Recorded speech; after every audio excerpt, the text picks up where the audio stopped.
大家好，今天将带来一部2019年上映的韩国动作犯罪电影《恶人传》。电影根据真实事件改编，讲述了一个黑帮老大和一个警察联手破获连环谋杀案的故事。那么他们为什么会一起工作？他们最终能抓住凶手吗？让我们来一起看看这部电影。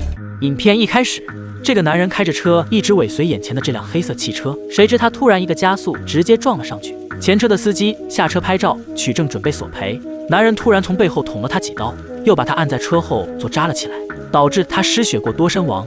第二天，警官阿泰和助手开车前往犯罪现场，刚经过游戏厅的时候，看到了几个混混，他立马下车给他们上了一课，然后顺藤摸瓜找到了他们的老巢。这个黑老大是韩国最能打的男人东哥马东锡，他直接打电话给曾经贿赂过的阿泰的上司，让他管好下属，不要干涉自己的生意。上司立刻打电话给阿泰，命令他立即停止现在的追查，前往犯罪现场去调查。来到犯罪现场，阿泰在车尾发现了碰撞痕迹，这可能是谋杀案件的线索。回到办公室，警察正在讨论这起谋杀案，他们认为这是一起抢劫谋杀案，因为受害者的钱包丢失。然而阿泰却说罪魁祸首实际上是连环杀手，他将过去几周该地区发生的类似谋杀案联系起来，尽管他并没有掌握足够的证据。上司听完直接禁止他调查案件，阿泰肯定不甘心，决心亲手抓住凶手。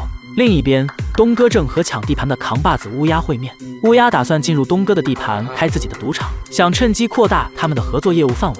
东哥当然知道他想干什么，直接拒绝了。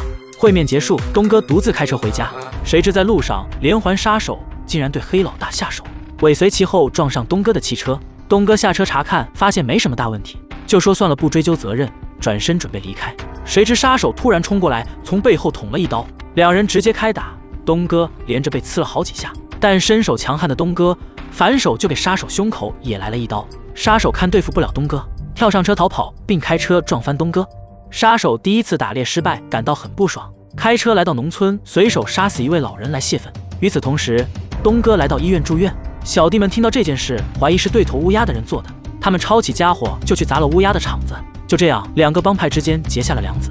东哥醒来后说杀手不是乌鸦的人，他命令手下去找杀手的车。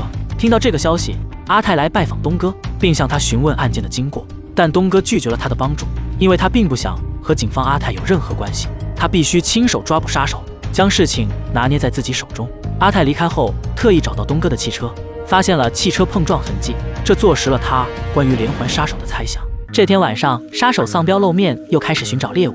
他杀死了一名卡车司机，还开走了卡车。没想到车后座还有一个司机的朋友。丧彪看到有新的猎物，非常兴奋，竟然邪魅地笑了起来。扭打的过程中，杀手的刀从车里掉了下来，之后被东哥的手下捡到。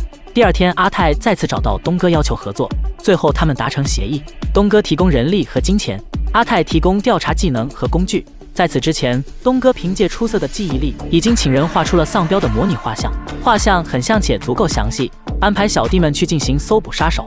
在出发之前，东哥命令手下用丧彪的刀来杀死乌鸦，并故意把刀留在现场来嫁祸丧彪。知道情况的阿泰怀疑东哥杀了乌鸦，与他对峙。尽管两人之前谈得很好，但这时候还是不管不顾打了起来。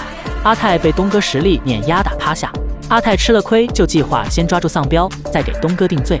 第二天，东哥和丧彪都来到乌鸦的葬礼现场。丧彪偷偷向乌鸦的手下暗示，东哥就是杀死他们老板的人。在回家的路上，丧彪又发现了一个猎物，立即用同样的方式杀死了他。由此看来，丧彪的杀戮没有任何动机和模式，就是纯粹满足自己快感的变态行为。与此同时，东哥的手下找到了丧彪的车，东哥和阿泰立刻调查，寻找任何可能识别丧彪的东西，没想到竟遭到了乌鸦手下的袭击。他们想杀死东哥替老大报仇，尽管人数很多，但战斗力在韩国硬汉面前不堪一击，被东哥和阿泰完败。通过调查，警队找到了杀手的指纹并识别成功，随后就搜查了丧彪的住所，但还是让他逃跑了。幸运的是，阿泰找到了杀手的照片，并与东哥的画像完美匹配，成功锁定就是丧彪。在总部，东哥和阿泰的手下们正在计划全面搜捕丧彪，商量好后将计划转达给东哥的手下。他们到街头、酒店、市场、码头、酒吧搜索，没有放过一个地方，但狡猾的丧彪还是逃脱了。第二天，东哥在汽车站会见阿泰，天下着雨，东哥把手里的雨伞送给旁边躲雨的女学生。当晚，他们一群人休息吃饭的时候，看到新闻里报道的一起凶杀案，没想到受害者竟是下午遇到的那个女孩。东哥和阿泰彻底暴怒了，立刻安排人手以公交线路为新的线索进行全面搜查。这一次，他们终于成功锁定了丧彪的位置。然而，丧彪意识到他被包围了，迅速开车离开。警队和黑帮弟兄们一起追捕，展开一场激烈的汽车追逐。东哥和阿泰撞坏丧彪的车，把他逼到墙角，没想到他竟然逃走，过程中还杀死了东哥的手下。东哥顺着血迹来到了一家 KTV， 飞身撞坏了房间的门，用超大体重把丧彪狠狠地压在身下，不断的殴打。丧彪还不解气，直接把他拖走，带到库房继续暴打。就在此时，阿泰突然开车撞了进来，及时制止了东哥的施暴。他将丧彪带回警局。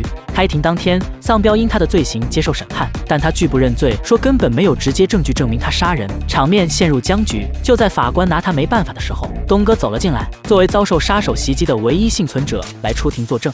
他拿出了丧彪的模拟画像，并详细的叙述了案件经过，脱下外衣，用他和丧彪身上的伤疤作为有力证据。这都是丧彪用凶器作案的结果，证据充足，凶手丧彪被当庭判处死刑。东哥也因非法经营和犯下的其他罪行入狱。在这之前，他已经同意自首，条件是要把他和丧彪关在同一间牢房。最终，阿泰和手下因破获多起连环谋杀案获得晋升。东哥也带着灿烂的笑容走进监狱，因为他很快就要见到室友丧彪，好好招待他了。更多精彩视频后面继续送上，喜欢看我视频的朋友多多评论、转发、点赞、关注，感谢你的收看，咱们下期接着聊。